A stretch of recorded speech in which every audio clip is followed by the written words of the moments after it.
നമ്മളിപ്പോൾ കാണുന്ന ഉഗാണ്ട എന്ന രാജ്യത്തിലെ ഒരു ദൃശ്യമാണ്. അതായത് ഫോർട്ട് പോർട്ടൽ എന്നൊരു ടൗൺ ഉണ്ട്.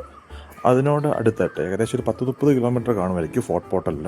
അതിൻ്റെ അടുത്തായിട്ട് 2 ഹോട്ട് സ്പ്രിങ്സ് ഉണ്ട്.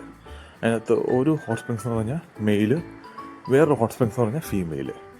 അതിൽ നമ്മളിപ്പോൾ മെയിൽ ഹോട്ട് സ്പ്രിങ്സിലോട്ടാണ് നമ്മളിപ്പോൾ പോകുന്ന ദൃശ്യമാണ് കാണിക്കുന്നത്. അതിൻ്റെ ഒരു പ്രത്യേകത എന്നാന്ന് പറഞ്ഞാൽ, ഈ വെയിലടിക്കുമ്പോഴുണ്ടല്ലോ ആ ഇലകൾ അങ്ങ് ഭയങ്കര ഗോൾഡൻ കളറിലോട്ടങ്ങ് മാറും. അതെനിക്ക് അത്യാവശ്യം കണ്ടപ്പോൾ നല്ല അപ്പീലിംഗ് ആയിട്ടുള്ളൊരു ദൃശ്യമായിട്ടാണ് എനിക്ക് ഫീൽ ചെയ്തിട്ടുള്ളത്. അത് ഞാൻ നിങ്ങളുടെ മുമ്പിൽ ഒന്ന് ഷെയർ ചെയ്യുന്നുള്ളൂ. താല്പര്യമുള്ളവർ ഈ വീഡിയോ ഒന്ന് കാണണേ കേട്ടോ.